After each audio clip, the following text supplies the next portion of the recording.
Admit कर दो इन भाई लोगों को, बहुत डिस्टर्ब करते हैं लोग। यहाँ पे इस प्रकार से मार्केट चल रहा था और फिर मार्केट अचानक से नीचे गिरा और फिर वापस ऊपर आ गया। तो ये जो कार्यक्रम हुआ ना, यहाँ पे इसने ये लिक्विडिटी क्या करी है, इस लिक्विडिटी को स्वीप किया है। सिंपली इसने क्या किया, इस लिक्विडिटी को स्वीप किया है।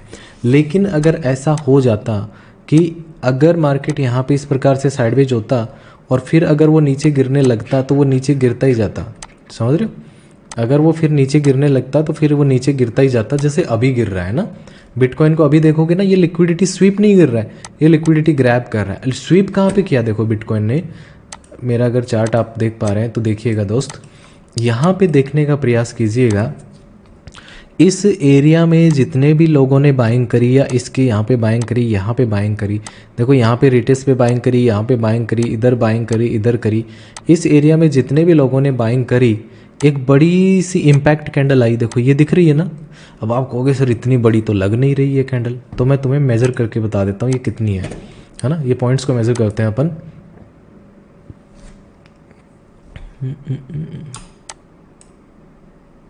ये देखो, ये कितने 800 पॉइंट की कैंडल है। बताओ 800 पॉइंट की कैंडल आती है, नीचे डिप करती है। 800 पॉइंट में तो ये सभी लोगों के एसएल खा गई, जितने भी लोगों के स्टॉप लॉस थे। और फिर इसके बाद में क्या हुआ, वापस इधर जाके साइडवेज हुआ और फिर न्यूज पे ऊपर चला गया।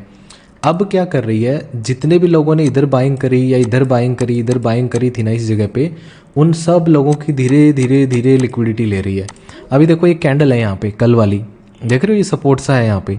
इस सपोर्ट के ऊपर पहुंचा नहीं है मार्केट, अभी थोड़ी देर में पहुंचने वाला ही है ना। तो यहाँ पे आएगा तो थोड़ा बाइंग करने का ट्राई करेगा या फिर इधर आकर के थोड़ा सा बाइंग करके फिर वापस नीचे निकल जाएगा। तो ये इन लोगों की भी लिक्विडिटी लेगा, फिर ऐसे धीरे धीरे धीरे धीरे करता करता सबकी लिक्विडिटी ले लेगा। कल अगर देखेंगे ना, मैं एक बार बोल रहा था आपको कि मार्केट क्या करेगा, इधर ऊपर जाएगा फिर यहाँ पे साइडवेज होकर डिप करेगा। हालांकि ये साइडवेज में ज़्यादा ही टाइम लगा दिया इसने। ये लिक्विडिटी देख रहे हो, ये वाली, ये लिक्विडिटी स्टिल पेंडिंग है। आई होप कि ये लिक्विडिटी आज ले लेगा मार्केट, धीरे धीरे धीरे ऐसे करते करते ये लिक्विडिटी यहाँ पे लेकर के ख़त्म कर देगा, इन लोगों को बाहर कर देगा। ठीक है, तो अपन आगे बढ़ते हैं। अब देखिएगा, स्ट्रक्चर मैं आपको बना करके दे रहा हूँ छोटी छोटी। अगर स्ट्रक्चरल ट्रैप जब आएगा ना तो लिक्विडिटी और बेहतर तरीके से समझ में आएगी। आपको सिंपली क्या समझना है कि यदि मार्केट किसी पर्टिकुलर लेवल के ऊपर अगर बहुत ज़्यादा सपोर्ट बना रहा है, बहुत ज़्यादा है ना, इस प्रकार से बहुत ज़्यादा सपोर्ट बना रहा है, इसका मतलब क्या है कि उस एरिया के नीचे क्या है, लिक्विडिटी। अगर किसी पर्टिकुलर लेवल पे मार्केट बहुत ज़्यादा रेजिस्टेंस बना रहा है, काफ़ी देर से रेजिस्टेंस ले रहा है, इसका मतलब उस पर्टिकुलर लेवल के ऊपर क्या है, लिक्विडिटी। इतना समझ में आया। सपोज करो मार्केट किसी ट्रेंड लाइन के ऊपर चले जा रहा है, इस प्रकार से इस प्रकार से इस प्रकार से, है ना। फिर यहाँ पे रेंज हो गई, छोटी हो गई यहाँ पे। फिर इसके बाद में यहाँ पे अगर नीचे गिरता है तो क्यों आ रहा है, क्योंकि यहाँ पे लिक्विडिटी थी, इस एरिया में लिक्विडिटी थी। मतलब कहने का मतलब ये है कि मार्केट आपको ट्रैप करने के लिए एक चाल चलेगा और आपको ये भरोसा दिलाएगा कि इस पर्टिकुलर लेवल पे तो बार बार बाइंग आती है, इस पर्टिकुलर लेवल पे बार बार सेलिंग आती है, या पर्टिकुलर इस ट्रेंड लाइन के ऊपर बाइंग आ रही है तो तुम बाइंग करो। जब तुम बाइंग करना स्टार्ट करोगे तो उसकी रेंज छोटी हो जाएगी, वो साइडवेज रहेगा एंड फिर वो जैसे डिप करेगा तो आपकी लिक्विडिटी ग्रैब कर लेगा या फिर स्वीप कर लेगा। लिक्विडिटी स्वीप कब होती है, लिक्विडिटी ग्रैब कब होती है, ये किस प्रकार से काम करती है, ये आने वाली क्लासेस के अंदर आपको सब A to Z क्लियर हो जाएगा ना। अभी हम क्या करते हैं, थोड़ा सा और जानने का ट्राई करते हैं। जो लोग लेट आ रहे हैं इनको भी एडमिट कर दीजिएगा दोस्त। अब मान लो कि जो लिक्विडिटी होती है ना, इसमें दो इंपॉर्टेंट कंसेप्ट हैं, पहले वो देख लेते हैं ना। एक होता है आपका नैरो रेंज और सेकंड होता है wide range. Narrow range and wide range, ये दो इंपॉर्टेंट कंसेप्ट होते हैं लिक्विडिटी के। अब वो देखिएगा, अगर मार्केट किसी लेवल पे साइडवेज चल रहा है, कहीं पे अगर मार्केट साइडवेज चल रहा है, तो अगर वो ये ऐसा करता है कि इस लेवल पे आया, बाइंग कर ली, फिर यहाँ तक गया, फिर नीचे आया, फिर यहीं से बाइंग करके ऊपर चला गया, फिर बाइंग करी यहाँ पे, फिर ऊपर चला गया, फिर बाइंग करी, फिर ऊपर चला गया, फिर यहाँ से नीचे आ गया, फिर ऊपर चला गया, यहाँ तक चला गया, फिर इधर आया, फिर इधर है, फिर इधर है, फिर इधर है, है ना, इस प्रकार से। फिर इधर चला गया, इधर इधर ऐसे ऐसे। इस रेंज में एक चीज़ आपने देखी कि मार्केट नीचे की तरफ जो है ना एक सपोर्ट बनाने का ट्राई कर रहा है इस एरिया में, है ना, इस एरिया में। लेकिन रेजिस्टेंस देखोगे, यहाँ पे रेजिस्टेंस है, यहाँ पे रेजिस्टेंस है, अगला रेजिस्टेंस यहाँ पे है, एक यहाँ पे है, एक यहाँ पे है, एक यहाँ पे, एक यहाँ पे। एक रेंज बनाने का ट्राई करोगे तो रेंज कैसे बनेगी? ऐसे ऐसे थोड़ी ना बना सकते हो रेंज अपन, ऐसे तो रेंज बनेगी नहीं। रेंज बनेगी कैसे? जो नीचे अपन ने बना रखी है। अगर मैं रेंज बनाने का ट्राई करता हूँ तो नीचे वाली रेंज ना बिल्कुल पतली सी बनती है मेरी, है ना। इन सारे स्विंग्स को मिलाऊंगा ना तो मेरी एक छोटी सी पतली रेंज बनेगी। पतली रेंज को आप क्या बोलते हो? नैरो रेंज को रेंज बोलते हो, तो ये नैरो रेंज हो गई। अब नैरो रेंज और वाइड रेंज जस्ट अपोजिट जो मैं बना रहा हूँ वो वाइड रेंज कैसे बनती है देखिएगा। ये मैंने थोड़ा ठीक नहीं बनाया।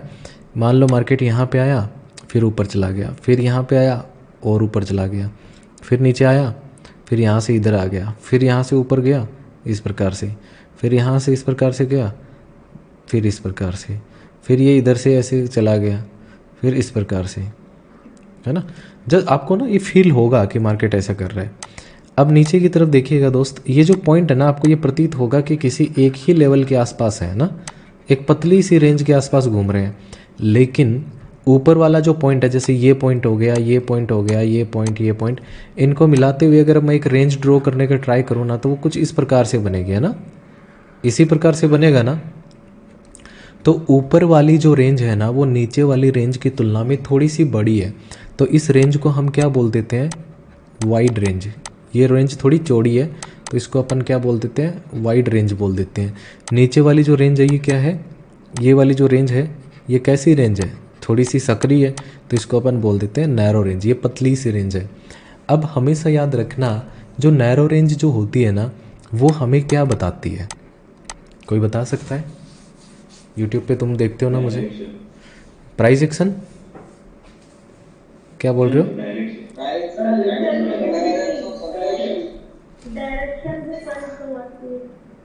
ओके, अच्छा जी, ठीक है।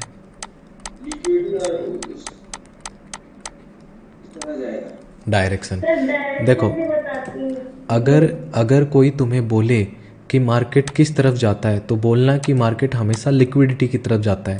और फिर अगर बोले कि एक तरफ लिक्विडिटी ज़्यादा है और एक तरफ लिक्विडिटी कम है तो किधर जाएगा? ज़्यादा लिक्विडिटी की तरफ जाएगा ना मार्केट। तो यहाँ पे अगर आप देखेंगे दोस्त तो मार्केट में लिक्विडिटी नीचे की तरफ ज़्यादा है। अब आप में से कोई व्यक्ति इस बात को प्रूव कर सकता है क्या कि नैरो रेंज जो होता है उसकी तरफ मार्केट इसलिए जाता है कि लिक्विडिटी वहाँ पे ज़्यादा होती है? कशिश सैनी जो हैं उन्होंने हैंड रेज किया है, वो शायद एक्सप्लेन कर सकते हैं। कशिश एक्सप्लेन करने का ट्राई कीजिएगा कि मार्केट नैरो रेंज की तरफ ही क्यों जाता है।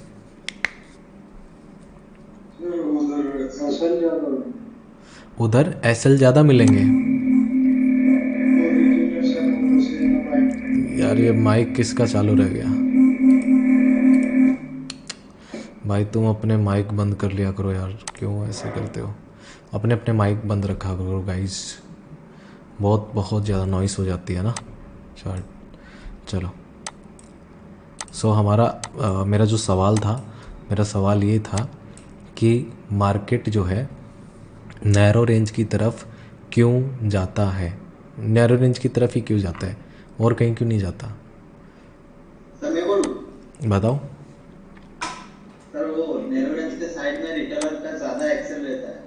एग्जैक्टली सही कहा, लिक्विडिटी ज़्यादा रहती है, एसएल ज़्यादा रहते हैं। देखो जब भी मार्केट एक छोटी रेंज के अंदर चलता है ना, जैसे इस प्रकार से ये छोटी रेंज चल रही है ना नीचे की तरफ, तो रिटेलर क्या सोचेगा कि जो सेलिंग आ रही है ना वो तो अलग अलग जगह से आ रही है, लेकिन जो बाइंग आ रही है ना वो एक ही जगह से आ रही है। तो क्यों ना मैं ऐसा करता हूँ कि यहाँ पे बाइंग की ट्राई करूँ। ठीक है, क्या करता हूँ, क्यों ना मैं ऐसा करता हूँ कि बाइंग का ट्राई करता हूँ।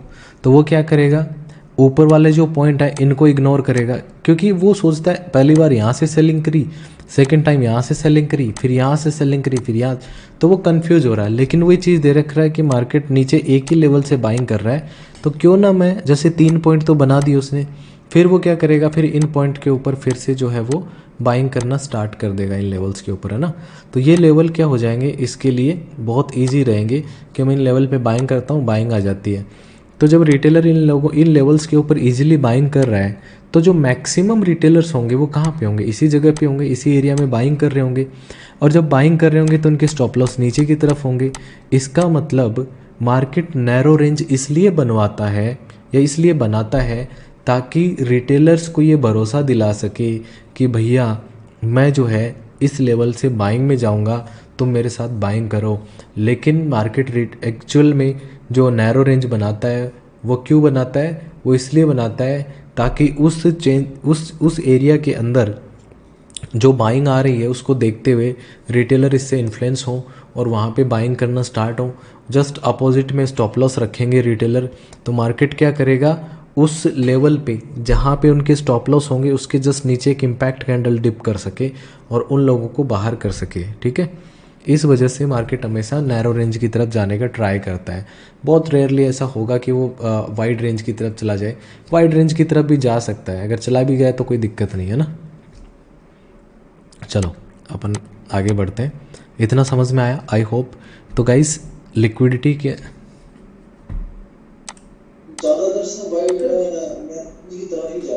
जी नैरो रेंज की तरफ, जी नैरो रेंज की तरफ जाएगा मार्केट। तो नैरो रेंज इस प्रकार से काम करती है, इसको आप कहीं पे भी अप्लाई कर सकते हो नैरो रेंज का कंसेप्ट को, चाहे ट्रेंड लाइन पे, चाहे रेजिस्टेंस पे, चाहे सपोर्ट पे, कहीं पे भी अप्लाई हो जाएगा बहुत इजीली, है ना। बहुत इजी से कंसेप्ट है, बहुत इजीली अप्लाई हो जाएगा। जी जी बताइए भाई। सर अगर दोनों साइड पे लिक्विडिटी सेम हो, नैरो रेंज हो, तो फिर डायरेक्शन फाइंड कैसे होगी? दोनों तरफ में लिक्विडिटी सेम हो तो आप कंफ्यूज हो जाओगे, तो छोड़ दो उसको।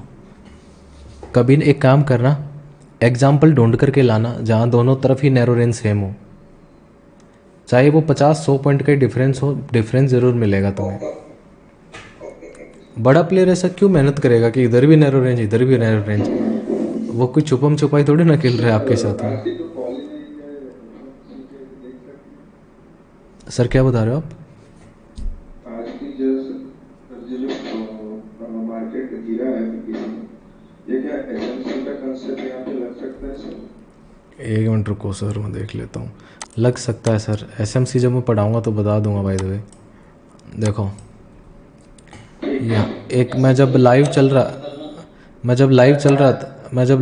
था ना, तब एक चीज़ ऐसे बताई थी कि यहाँ पे एक रेजिस्टेंस इस प्रकार से है, तो ये यहाँ पे इस प्रकार से बना रखा है इसने ट्रेंड लाइन टाइप का सा या ऐसे रेजिस्टेंस सा, तो ये यहाँ से सेलिंग कर सकता है और ऑलमोस्ट लगभग उसी एरिया से सेलिंग करी। डायरेक्ट सेलिंग करते एसएल लग जाता है यहाँ पे, और मैं अवॉइड कर दिया था इसको। मैं कहा भाई बहुत ज़्यादा ट्रम्प बोलेगा, पता नहीं क्या होगा, तो इसलिए मैंने छोड़ दिया इसको।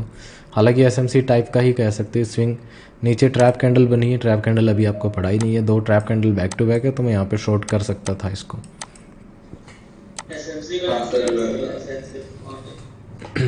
चलो आगे डिस्कस कर लेते हैं वरना रात हो जाएगी, है ना। सर प्लीज सर, पढ़ाते वक्त सर ये सब टॉपिक मत लीजिए। जी जी जी वही तो बता, फ्लो टूट जाता है, बिल्कुल सही बोल रहा हूँ। चलो नैरो रेंज और वाइड रेंज हो गया, ठीक है। अब अपन क्या करते हैं, ये तो तुम्हें समझ में आ गया कि रेजिस्टेंस पे इस प्रकार से या सपोर्ट पे इस प्रकार से बनेगा तो ऐसा होगा। ट्रेंड लाइन पे क्या होता है, जब ट्रेंड लाइन पे मार्केट चल रहा होता है इस प्रकार से, है ना, इस प्रकार से चल रहा होगा ना, इस प्रकार से ऐसे ही तो जाता है ट्रेंड लाइन पे मार्केट ऊपर। तो मुझे बताओ यहाँ पे किसी ने बाय किया है, मान लो नहीं किया, यहाँ पे भी नहीं किया, यहाँ पे भी नहीं किया।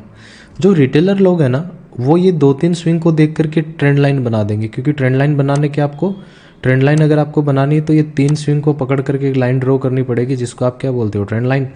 अब ये चौथी बार आया, रिटेलर ने बाइंग करी, 5वीं बार आया, बाइंग करी, फिर धीरे धीरे इधर आएगा, लोग बाइंग करते रहेंगे करते रहेंगे करते रहेंगे। अब देखिएगा यहाँ पे लोगों ने बाइंग करी, यहाँ पे लोगों ने बाइंग करी, यहाँ पे लोगों ने बाइंग करी, तो यहाँ से लेकर के यहाँ तक का एरिया जो है, इसके अंदर सबसे ज़्यादा कौन एक्टिव है, रिटेलर एक्टिव है, राइट।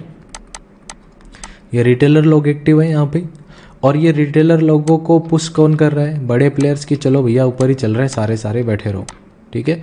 तो रिटेलर लोग यहाँ पे बार बार बाइंग करना शुरू कर देंगे, और बीटीसी क्या करेगा, यहाँ पे जब इनफ लिक्विडिटी होगी तो वो इसके नीचे आकर के निकल जाएगा। वो क्या करेगा, लिक्विडिटी ग्रैब करने का ट्राई करेगा।